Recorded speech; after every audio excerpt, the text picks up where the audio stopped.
किसी राज्य में एक प्रतापी राज्य हुआ करता था। वो राजा रोज सुबह उठकर पूजा पाठ करता और गरीबों को दान देता।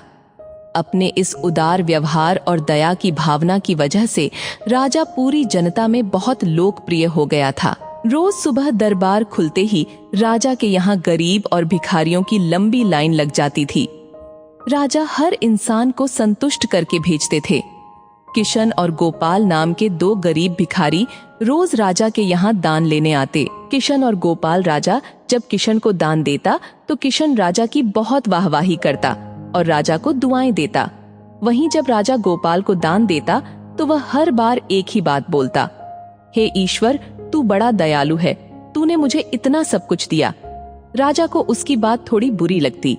राजा सोचता कि दान मैं देता हूँ और ये गुणगान उस ईश्वर का करता है। एक दिन राजकुमारी का जन्मदिन था। उस दिन राजा ने दिल खोलकर दान दिया। जब किशन और गोपाल का नंबर आया तो राजा ने पहले किशन को दान दिया और किशन राजा के गुणगान करने लगा। लेकिन राजा ने जैसे ही गोपाल को दान दिया वो हाथ ऊपर उठा के बोला, हे ईश्वर, तू ही अन्नदाता है। आज तूने मुझे इतना दिया, इसके लिए प्रभु तुझे धन्यवाद देता हूँ। राजा को यह सुनकर बड़ा गुस्सा आया। उसने कहा कि गोपाल, मैं रोज तुम्हें दान देता हूँ, फिर तुम मेरे बजाय ईश्वर का गुणगान क्यों करते हो? गोपाल बोला, राजन, देने वाला तो ऊपर बैठा है, वही सबका अन्नदाता है, आपका भी और मेरा भी। यह कहकर गोपाल वहां से चला गया। अब राजा ने गोपाल को सबक सिखाने की सोची। अगले दिन जब किशन और गोपाल का नंबर आया तो राजा ने किशन को दान दिया और कहा, किशन, मुझे गोपाल से कुछ बात करनी है, इसलिए तुम जाओ और गोपाल को यहीं छोड़ जाओ।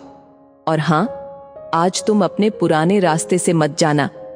आज तुमको राजमहल के किनारे से जाना है, जहां से सिर्फ मैं गुजरता हूँ। किशन खुशी खुशी दान लेकर चला गया।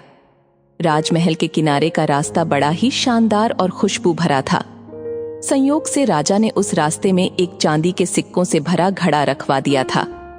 लेकिन किशन आज अपनी मस्ती में मस्त था। वो सोच रहा था कि राजा की मुझ पर बड़ी कृपा हुई है, जो मुझको अपने राजमहल के रास्ते से गुजारा। यहाँ से तो मैं अगर आंख बंद करके भी चलूं तो भी कोई परेशानी नहीं होगी। यही सोचकर किशन आंखें बंद करके रास्ते से गुजर गया। लेकिन उसकी नजर चांदी के सिक्कों से भरे घड़े पर नहीं पड़ी।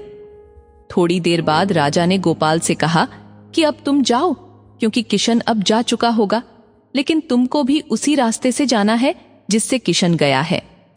गोपाल धीमे कदमों से ईश्वर का धन्यवाद करते हुए आगे बढ़ चला। अभी थोड़ी दूर ही गया होगा कि उसकी नजर चांदी के सिक्कों से भरे घड़े पर पड़ी। गोपाल घड़ा पाकर बड़ा खुश हुआ। उसने कहा, ईश्वर, तेरी मुझ पर बड़ अनुकंपा है, तूने मुझे इतना धन दिया। और वो घड़ लेकर घर चला गया। अगले दिन फिर से जब गोपाल और किशन का नंबर आया तो राजा को लगा कि किशन घड़ा ले जा चुका होगा। इसलिए उसने किशन से पूछा, क्यों किशन, कल का रास्ता कैसा रहा? राह में कुछ मिला या नहीं?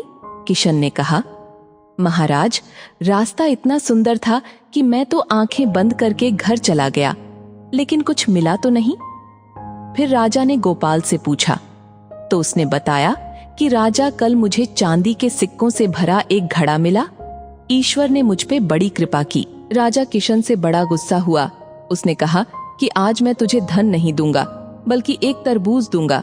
किशन बेचारा परेशान तो था, लेकिन कहता भी तो क्या, चुपचाप तरबूज लेकर चल पड़ा।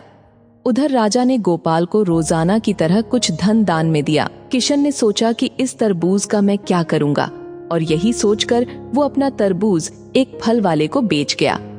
अब जब गोपाल रास्ते से गुजारा, उसने सोचा कि घर कुछ खाने को तो है नहीं, क्यों ना बच्चों के लिए एक तरबूज ले लिया जाए। तो गोपाल फल बेचने वाले से वही तरबूज खरीद लाया जिसे किशन बेच गया था। अब जैसे ही घर आकर गोपाल ने उस तरबूज को काटा तो देखा उसके अंदर सोने के सिक्के भरे हुए थे। गोपाल ये देखकर बड़ा प्रसन्न हुआ और ईश्वर का धन्यवाद देते हुए बोला, हे ईश्वर, आज तूने मेरी गरीबी दूर कर दी। तू बड़ा दयालु है, सबका अन्नदाता है। अगले दिन जब राजा दान दे रहा था तो उसने देखा कि केवल अकेला किशन ही आया है, गोपाल नहीं आया। उसने किशन से पूछा तो किशन ने बताया कि कल भगवान की कृपा से गोपाल को एक तरबूज मिला जिसके अंदर सोने के सिक्के भरे हुए थे। वह गोपाल तो अब संपन्न इंसान हो चुका है। किशन की बात सुनकर राजा ने भी अपने हाथ आसमान की ओर उठाए और बोला, हे ईश्वर, वाकई तू ही अन्नदाता है।